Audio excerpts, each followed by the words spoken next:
All right, so today I have a story that I want to tell.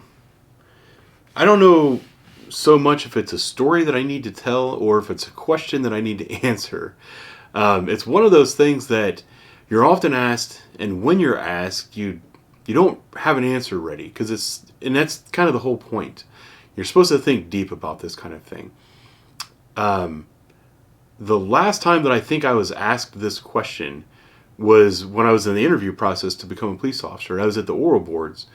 For those of you that don't know, I can talk about this some other time. The oral boards are basically when you're sitting in a chair with a panel of a couple of police officers in front of you, and they're asking you a bunch of questions, and one of the things that they're trying to do is get you to trip up.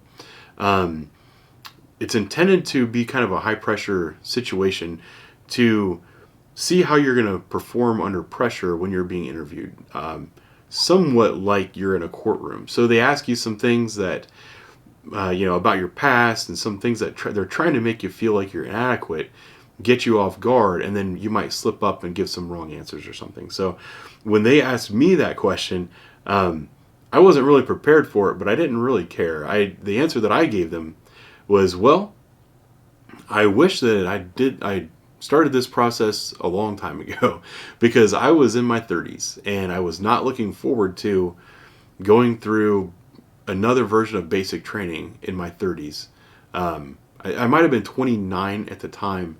I can't remember. It was a long time ago. But regardless, that was the answer that I gave. And that's not a bad answer because had I applied and taken this job back in 2004 when I first came home from the military, I would have a bunch more experience than I do now. I would have been on first shift a lot sooner, and I'd probably have going on 18 years on the department right now rather than 10 or 11 that I currently have.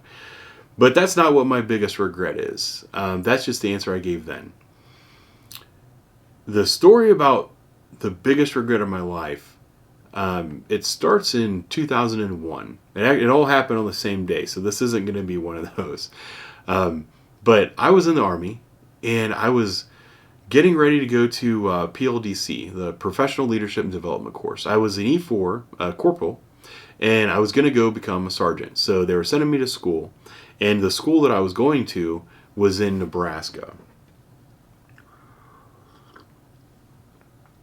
Now, Nebraska is not a very big place, and in order to get into Nebraska, you have to ride on a small airplane.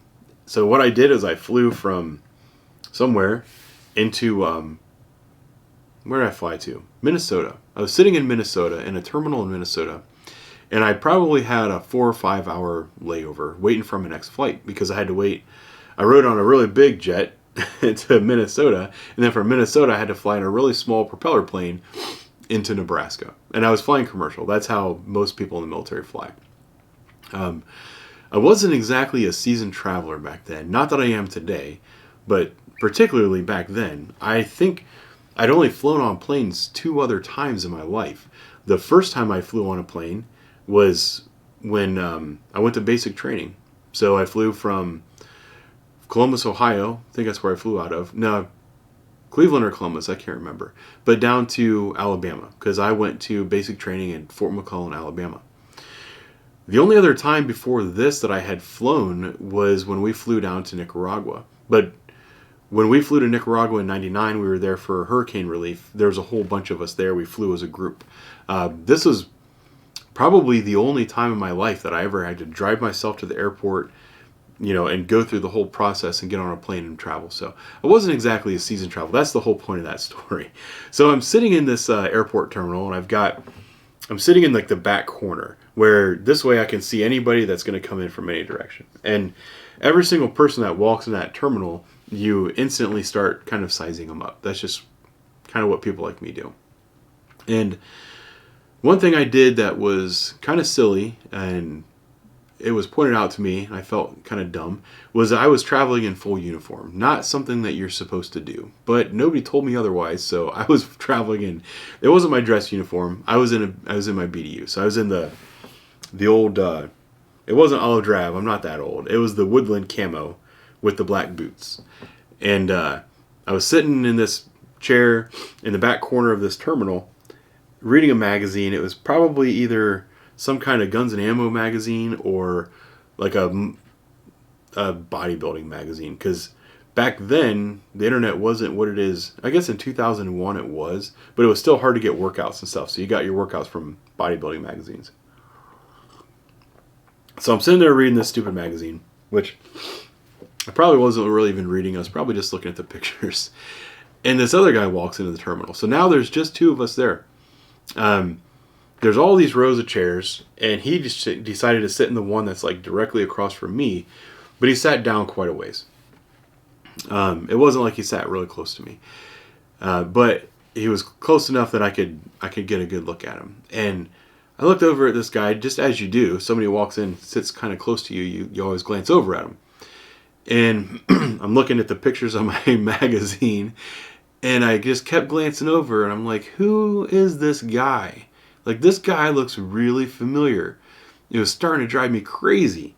And then occasionally I would look over at him and I'd catch him looking at me. Now, I'm in uniform, like I said. It's not uncommon for people to stare at soldiers at airports in uniform or anywhere that you go. If you're in uniform, everybody's going to look at you, and it's kind of a weird thing. And just like I kept catching myself looking at him, he was doing the same, looking at me, so we would both kind of just play it off like we weren't really looking at each other. And man, after a little while, it was starting to kill me. I was like, who the heck is this guy? He was like a black guy. He was a little bit older. I considered him older, but I was only 21, 22 years old at the time. And he was a black guy. He was big. He was like well over 6 foot tall. And pretty big guy, like 300-pound type guy. And I just kept kind of glancing over, and then all of a sudden it dawned on me. I was sitting in an airport terminal all by myself with no other person in the room except for the legendary defensive end, Reggie White. So here I am, it's just the two of us. Myself and Reggie White, one of the greatest players to ever play in the NFL. For those of you who don't remember, Reggie White played in the NFL from 1985 to the year 2000. Played for a couple of teams, but most notably he played for the Philadelphia Eagles and for the Green Bay Packers.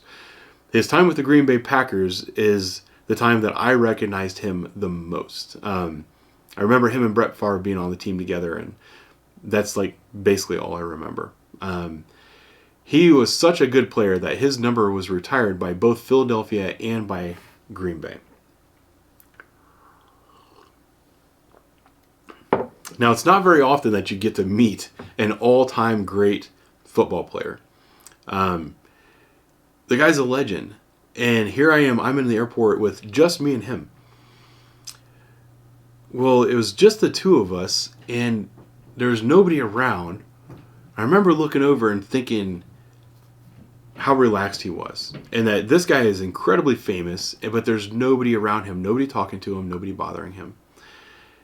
And I decided I wasn't going to be the one that would bother him.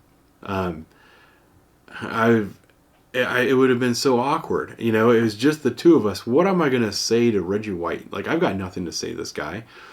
I was 20, let's call it 21. I was a 21-year-old kid. I was a freaking idiot. I had nothing to offer this guy, nothing to talk about, other than maybe go up and probably stumble and drool all over myself trying to figure out how to say hi to this guy. So I just kind of let him be. We sat there for a couple hours, and then and his plane came before mine. I remember watching him get up and leave and thinking, damn, like, that's awesome. And I was so excited. I was actually excited to be in the airport with him, with just the two of us. Even if I hadn't talked to him, I was excited to tell my friends about it. Which, you know, I would have easily been able to do it because I was a young guy in uniform. Like, everybody talks to people that are in uniform. And everything I know about the guy is that he was an incredible individual. Really nice and friendly. He was a freaking pastor. Like, God, I would have loved to talk to that guy. But I didn't. So I went to my training, and then the world, you know, continued to turn. You know, that was in the summer of 2001. He ended up dying in 2004. I don't know what month it was, but I remember it hitting the news. And the first thing that popped into my head was damn it, I should have talked to him when I was in that airport terminal in Minnesota, when it was just the two of us.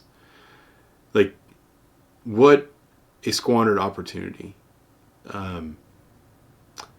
Yeah, so if I really had to think about it, that might be the greatest regret of my entire life, that I was sitting in an airport with none other than Reggie White and I didn't go up and talk to him.